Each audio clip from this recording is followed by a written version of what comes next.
Ladies and gentlemen, you've seen the highlights, you've heard the rumors, but now it's time to get the real scoop. We pull back the curtain on the world of sports entertainment and give you the unfiltered truth. From the biggest pay-per-views to the latest shocking headlines, you're locked in for the ultimate wrestling discussion. This is Between the Ropes, only on the Empty the Bench Network. Now, here's your host, Kristie Wilson.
Hello, everybody. Welcome to a brand new episode of Between the Ropes here on the Empty the Bench Podcast Network. I'm your host. My name is Kristie Wilson. Yes, I was grooving to the intro music because it's freaking awesome. There's your reason why right there. But hello and welcome to today's show, which should be exciting. Of course, taking care of business. Of course, there's a ticker right there. You can follow everybody, including myself. Of course, you can follow BTR on social media, BTR ETB. Get that out. And of course, the big one, if you want awesome content, more awesome ETB content like mine, like Press Row, Gridiron Gurus, all that good stuff, go to youtube.com/ETB network. Like, share, subscribe, hit the notification bell so you don't miss a thing. I can't believe I keep forgetting to say this because I've heard the guys all say this all the time, but we are working on getting to those 4,000 watch hours so more awesome stuff can happen for this network. And if we reach that, we'll be able to accomplish those goals that we have. So that's going to be great. But go there. You want to check out more awesome content. Now, let's get to the show, shall we? Now, this first topic, this was immediate, and I knew it right off the yes. I've said this before on other episodes when talking about AJ Styles that I feel he was guaranteed to go into 2 Halls of Fame, TNA and WWE. There you go. One of them has been accomplished this past Monday on Raw in Atlanta, not far from his home in Gainesville, Georgia. AJ Styles announced he is retired, and he finally put down the vest and the gloves, which he did not want to do in Saudi Arabia, and he explained why, because he'd rather do it on home turf rather than in Saudi Arabia, which, you know, I think it was a smart move on his part. And then the Undertaker comes out, and I'm sure we all thought, I wonder if Taker has a bone to pick from that cinematic Boneyard match from WrestleMania about 6 years ago, almost 6 years ago, which probably one of my favorite matches from that WrestleMania. The one that happened when the world stopped. But it was fun, though, and I enjoyed it, and the storytelling on that was incredible. But enough of that. Taker came out on his Harley Davidson looking like the badass that he is and tells AJ, you're going into the WWE Hall of Fame. I'm sure tears, his family, his wife, Wendy, their kids were all there. He got Sami Zayn and Cody Rhodes lifted AJ up on their shoulders and everything. It was, and let's face it, this man has made, I guess I've mentioned his story multiple times, made his name in TNA. I mean, if you looked up TNA and said X Division, you should see a picture of him right next to it, because he was like the very definition of the X Factor not X Factor. What am I thinking of that TV show? X Division. And, it's so crucial to TNA now. And then, went to Japan, became part of the Bullet Club, all that good stuff. Went to WWE, debuted number 3 at the Royal Rumble, lasted a good 30 minutes or so. In that match, I mean, considering it was also a title match, that's huge, and he made a hell of an impression, and he went on to become a Grand Slam champion, winning WWE titles winning United States title, tag team titles. I mean, a couple of his old WWE tag team partners, Omos and Dragon Lee, were there. I mean, even Abyss, who's one of AJ's rivals, I think he was his rival in TNA. You know, Gallows and Anderson were there. I'm sure so many others. I mean, it's unbelievable. I mean, even Mia Yin, or Michin, I still call her Mia Yin, got a photo and a hug with AJ and everything. And I think it's so well deserved because he's just contributed so much to this business. And like I've said before, he lived up to his nickname, the Phenomenal One, because this is what he is. I mean, did you expect someone like him to come out of a small town in Georgia and just work his way up to that level that he's worked so hard for pretty much probably ever since he took an interest in wrestling, probably when he was a kid? And he was able to achieve his dreams, and here he is. He's going to the Hall of Fame. And so far, he and Stephanie McMahon are the only two in there right now, and we know there's going to be more coming up as we go along. Now, we're going to get to this. I wish AJ Styles was going to be in the Elimination Chamber, but no, he's not. But it is tonight at the United Center in Chicago, Illinois. It was a lot of things. Men's Royal Rumble, or not Royal Rumble, men's Elimination Chamber match looked like it was set up after Monday Night Raw, and one topic in particular is tied into this. And I will get to it, which is the men's Elimination Chamber match originally had Randy Orton, LA Knight, Cody Rhodes, Javon Evans, Trick Williams, and main event Jey Uso. If you watched SmackDown last night, Jey got attacked and was taken out of the Elimination Chamber match. My guess is basically they wanted to get a member of the Vision in there. Paul Heyman pleaded his case and got a match between Jacob Fatu and Logan Paul. Logan Paul got the win after unmasking whoever this masked dude is, who I think is a decoy, and the real hooded bastard's going to come in and cost Logan Paul the Elimination Chamber match. That's one prediction I'm going to make about this. One prediction. And that is your official match card right here. Orton, Knight, Cody, Javon, Trick, Logan Paul are the 6 gentlemen who are going to be in the Elimination Chamber tonight in Chicago. The women's Elimination Chamber match, no changes on this at all, except for one participant is not carrying a title, and I will get to that. It's Tiffany Stratton, Alexa Bliss, Asuka, Kiana James, Raquel Rodriguez, who won her qualifier on Monday Night Raw, so that finishes that one up. And the person who lost her title is Rhea Ripley. She's in the chamber match. She and Io Sky lost their tag team titles to Nia Jax and Lash Legend on SmackDown last night. Very, very shocking. Very shocking. I mean, I was make it make sense. Or better yet, someone else can actually say that better. Let's see if I can find him, because I was messing with these sound effects earlier. Well, then again, this is what I think of the whole situation. Io, Rhea, losing tag team titles. If we keeping a buck right now, we ass. Thank you, Cam Ward. Thank you, Cam Ward. But here it is, the whole thing, Rhea losing title. Make it make sense to me. Yeah, Michael K, make it make sense. It doesn't make sense to me.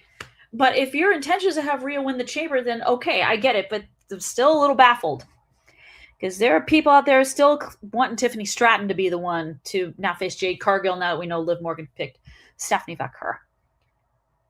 Next two, these are, oh my God, excuse me, I'm sorry.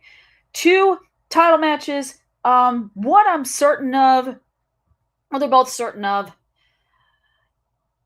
I mean, we got CM Punk versus Finn Balor for the World Heavyweight title. It's too obvious. Punk, I don't think WWE is going to have him vacate his title, or not vacate, lose his championship, A, in his hometown, and B, when there is Roman Reigns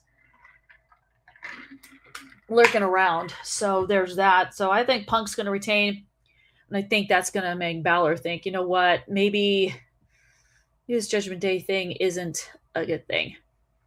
The next one, Becky Lynch versus AJ Lee for the Women's Intercontinental title. A lot of predictions. As much as I would love to see Punk and AJ both walk out as champions with gold around their waists. Of course, we all know they are married. Yes, real life they are married.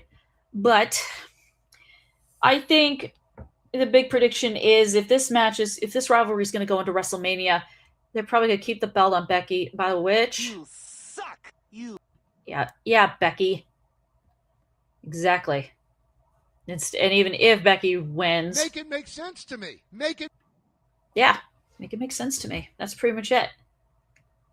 Or I can just... Or, of course, if she wins, I can do this. God, I love these sound effects. I'm going to get off that. But no, Becky Lynch probably going to retain due to shenanigans, cheating, maybe not trying to knock AJ Lee out. By the way, you need to be careful, Becky. You're teetering on the edge here of going back on the Roast to Wrestler segment here. So, woman, you better damn well make sure you watch it, because if you hurt AJ Lee in any way, shape, or form, I'm sure not only is CM Punk going to hunt you down, not only is CM Punk probably going to hunt you down and whip you around like a rag doll, you're going to end up in the Roast to Wrestlers segment for the third time, and I will probably not do any topics. I'm just going to spend 30 plus minutes just obliterating your ass, and you need to watch it. So there's all that. Now, how this ties in. Now, another thing that happened is because of ticket prices and everything, WWE is being such dicks about this. They're banning watch-alongs in Chicago, probably within a 50-mile radius of the United Center, because of the ticket prices. I've said this before when this topic came up involving WrestleMania. It's due to prices are just too fucking high.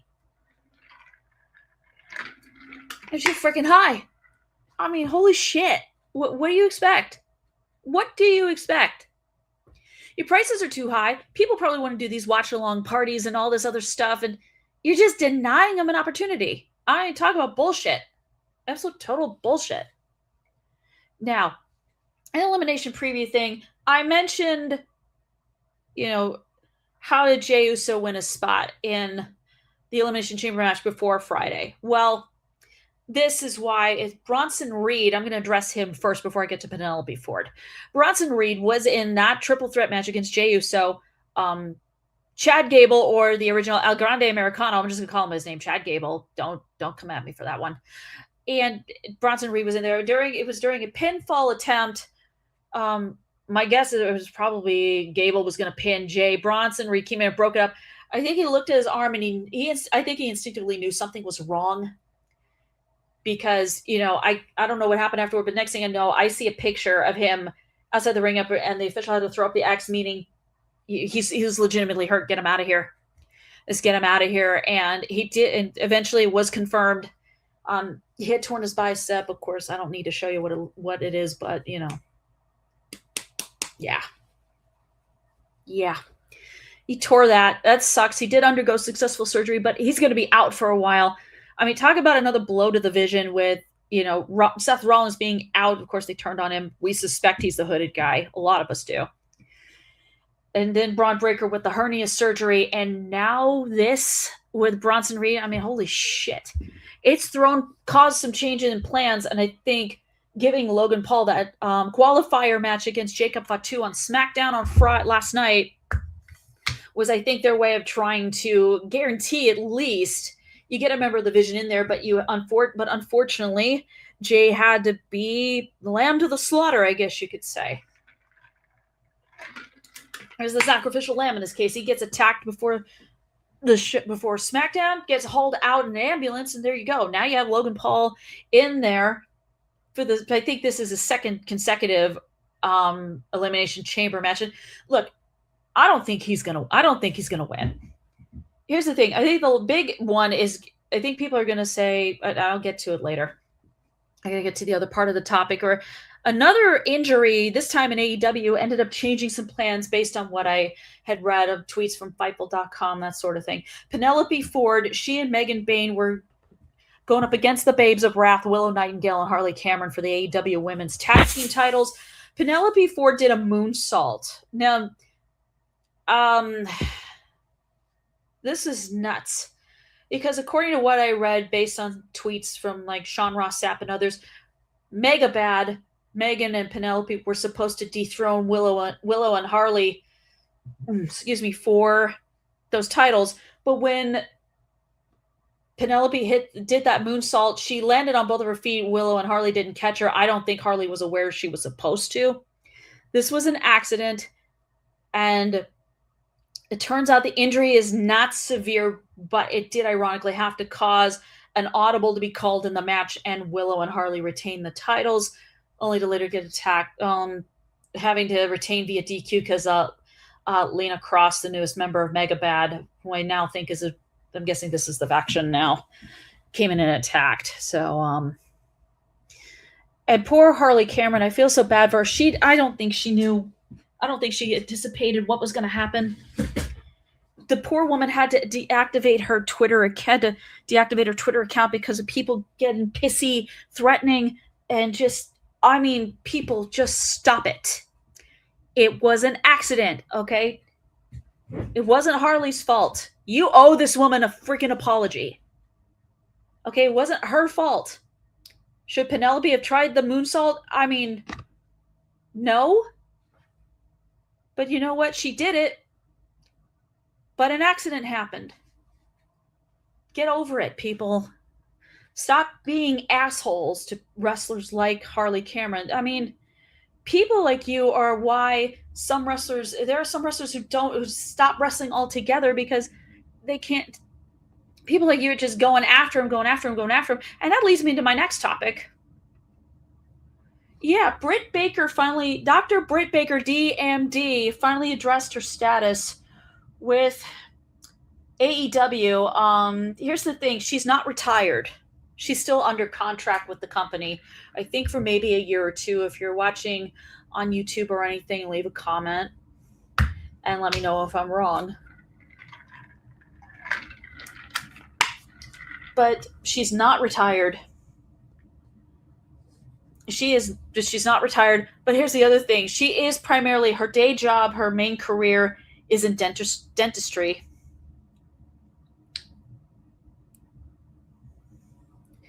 And she can't even do that full time. She's had to give that up, which I think is absolutely terrible. Look, the last time she had a match was 2024. She had come back from injuries, health problems, and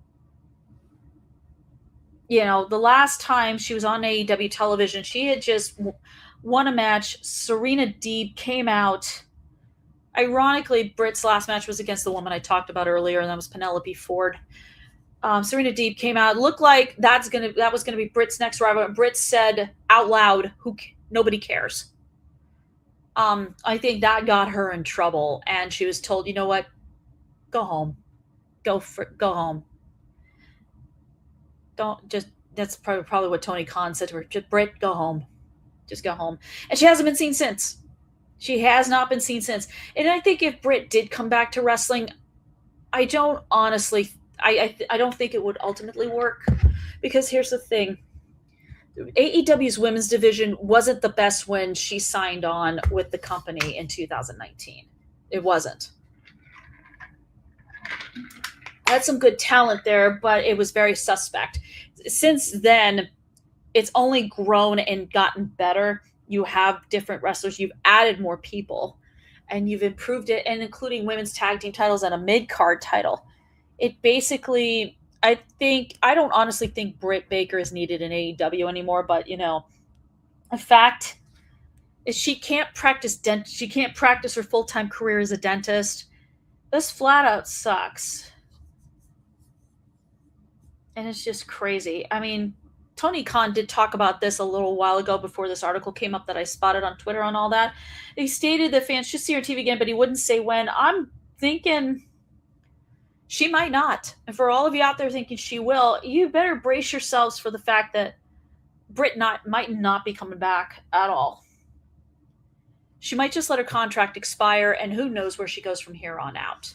I don't have any idea, to be honest with you. She was not my favorite female wrestler. Like I said, there were other women out there, women on the AEW women's roster that I thought were better than her, like Thunder Rosa, who beat Britt for the AEW women's title, that sort of thing. And I think Britt's attitude is not always the best. There's a show on HBO Max, you can look it up, AEW All Access. She seems super supportive and everything like that, but little bit of a mean girl aspect to her, I guess. I don't know. Neither here nor there. I'm going to get on to something else. Haha! WWE AAA planning an American wrestling show, possibly on April 11th. Location not determined yet. They've talked about Texas. Of course, that would be too obvious because AAA is a promotion primarily based in Mexico. I can spit out some locations. Anyone, if you are watching out there, Twitter, YouTube, that sort of thing, give me some ideas. I'm highly recommending you folks all give me some ideas here, which is, and I'm going to throw some out here. I'm definitely going to throw some out here. I got some. Here we go. You could do Albuquerque, New Mexico. You could do Phoenix, Arizona, or Tucson. You got that. I got another one, and I think someone on this network might actually like this idea. I think it's Callan McClurk. If you're watching, I got one for. How about San Diego, California? That'd be something. That'd definitely be something. I would love that, by the way. That would be pretty cool. And I'm sure it would probably be a little bit more affordable. I hope. Still, I think this is cool. But then again, we'll see what happens. I mean, you got some of the talent in AAA, like Vikingo, who I think is a madman, but he's so freaking good. And you got all these other people. I mean, Mr. Iguana's gotten American wrestling fans' attention because he's so funny. And his little iguana puppet is pretty cute, too. So you got all of that. And there's so much that I honestly think you can do so much with this. I mean, would I want this to be where Dominic Mysterio loses a AAA Mega Championship? Yeah, that would be great, to be honest. That would be really, really good. But, that's just something that I think would be really cool. I mean, WWE, AAA, why don't you try San Diego? That would be a lot of fun. I'm sure people would really, really like it. Enough of that.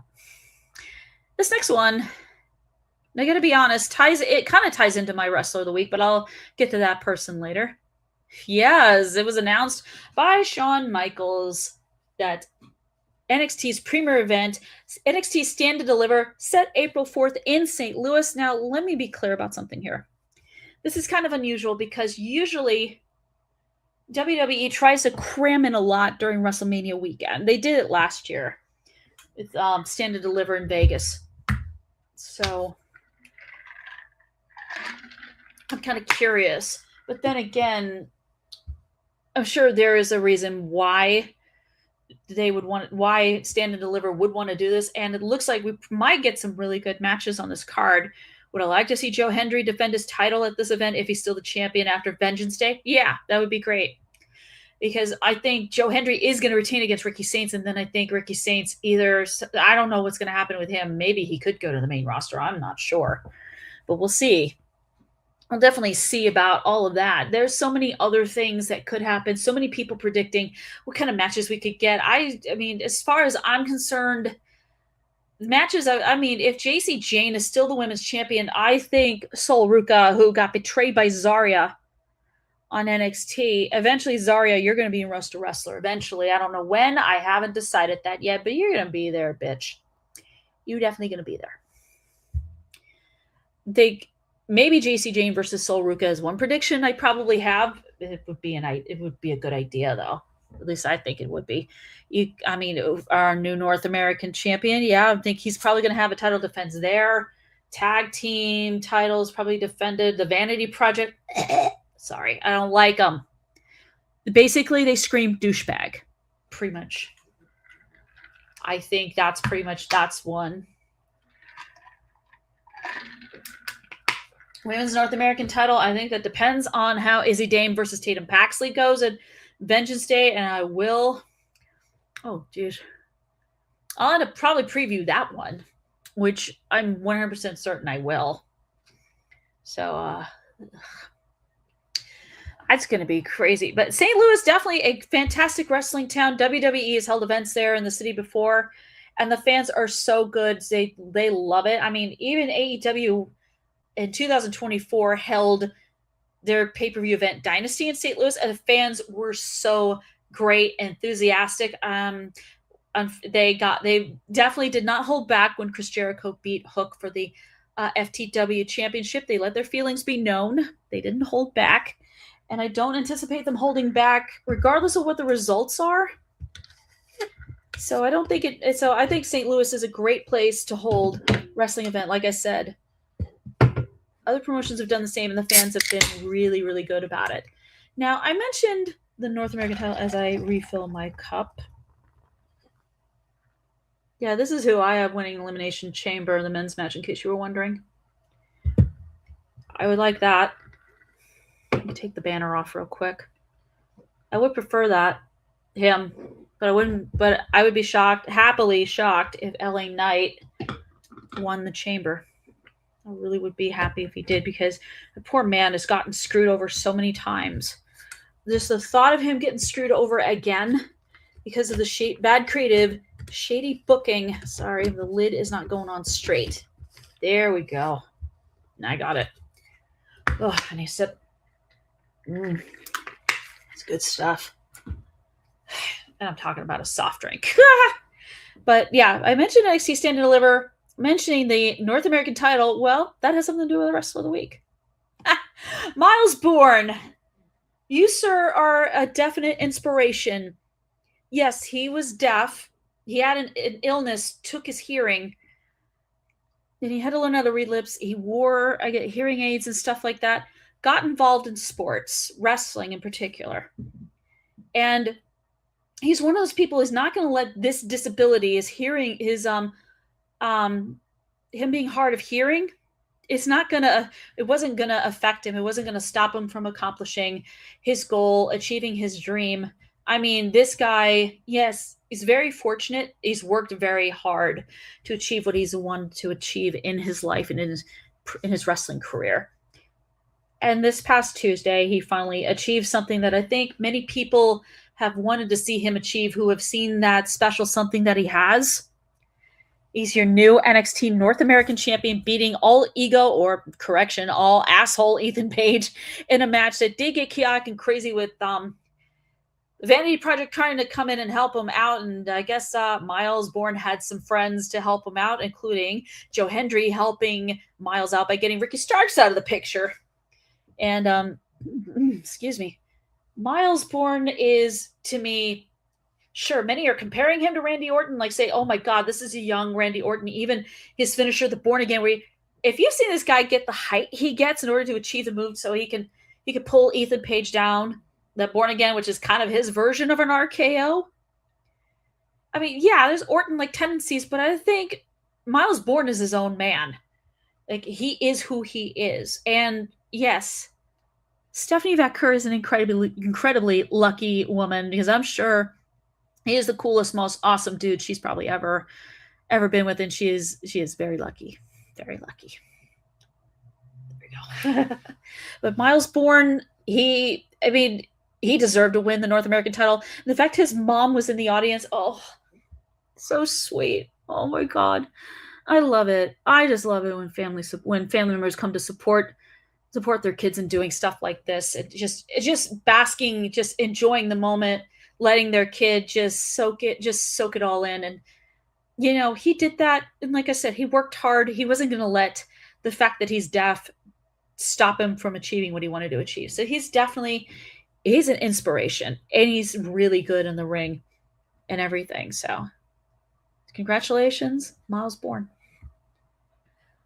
Oh, now to the segment that I'm telling you right now. By the way, I got to give a shout out to the 60 who are watching. Hi. How are you? How is everybody today? Hope everyone's been enjoying the show. Because I'm going to get to a really good part here. That's right, motherfucker. You have been asking me to put in this segment because of your actions. I could go back and talk about everything this son of a bitch has done wrong for the last 6 years, practically since the beginning of All Elite Wrestling. That's right. Maxwell Jacob Friedman, MJF. You son of a bitch. I'm about ready to burn you to smithereens. I have to get a drink in before I do that. Here we go. Max, I'm going to tell you, there's no question you are talented. It's a once-in-a-generation talent. You cut promos that kind of teeter on the edge a lot. It can cross over into not being kayfabe to being kayfabe. So there's no in between. You have a love it or hate it relationship with the fans. There's no in between with you. You wear the stupidest Burberry scarf I have ever seen in my life. I don't know how many you own, and I don't give a fuck how many you own. You probably have one whole shelf in your closet devoted to the massive amount of Burberry scarves you own. You are now the AEW World Champion in your second reign, winning at the pay-per-view event you lost that belt to Samoa Joe in 2024, World's End. You come back, it's World's End 2023. What the fuck am I saying? Never mind. You come back, you finally win it, and dude, you have the biggest fucking target on your back. The biggest. You barely survived going up against Bandito. You survived going up against Brody King. You have a match against another guy who wants to beat your ass, and that's Hangman Adam Page at Revolution in a Texas death match, which, by the way, you tried to get out of, and this is, one part of the reason you're in the Roast of Wrestler segment, besides my personal disdain for you as a wrestler, by the way, I don't know how you are as a human being, and I'm not going to even try and guess. You tried to use the old double-sided coin. What the fuck are you, Two-Face from Batman? It has the coin that has one thing on each side. You tried to get out of it, and you forced Hangman to make the same, to basically put in the same stipulation Cody Rhodes did before his AEW World Title match against Jericho at the first ever Full Gear pay-per-view event in 2019. As if he lost, you don't compete for the title. He never competes for the title again in AEW. Now, I don't like that. It should have been, I will never compete for this title as long as you're holding it. So Hangman's going to get a little critique from me on that one. But I think, in all honesty, Max, you baited him into making that stipulation possible. But then you also fucked up with the double-edged coin, trying to cheat and preventing yourself from getting killed in a Texas death match. So, it's going to get bloody in LA. And I'm sure both you and Hangman are going to be bleeding. I think you're going to be bleeding way worse. That crimson mask you're going to have on from the blood spewing down your face is going to be gruesome. It's going to be like right out of a horror movie. And I probably might laugh as I enjoy it because I don't know. I'm a sicko. What can I say? But Max, you're a jackass. You've done everything humanly wrong. You tried to murder CM Punk by trying to hang him over the ropes with a chain around his neck and get him all bloodied and everything. You fucked up every faction you've ever been a part of. Look, you're a lone wolf. You don't need to infiltrate a faction, take it over from the inside, and all that other shit. You don't need that. And speaking of which, there are some other people who'd like to basically beat your brains in besides the three that I mentioned, the one you're going up against at Revolution, March 15th in Los Angeles. You've got Kenny Omega, Swerve Strickland, and I think there's one person in particular I think you assholes should be afraid of. The gentleman from Essex, England, that you faced it All In 2024 for the International Championship, which you tried to change into the American Championship. I'm like, this is not WWE where there's a United States title, you dick. So, let's be clear here, Max. You are not going to have a 400-plus day reign with that championship. You are not going to go one full calendar year with it. I'm certain. I am 100% certain.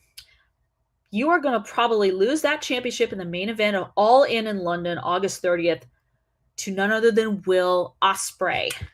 Yeah. You're going to get hit by the aerial assassin. When he comes back, get ready. You're going to die, pretty much, Max.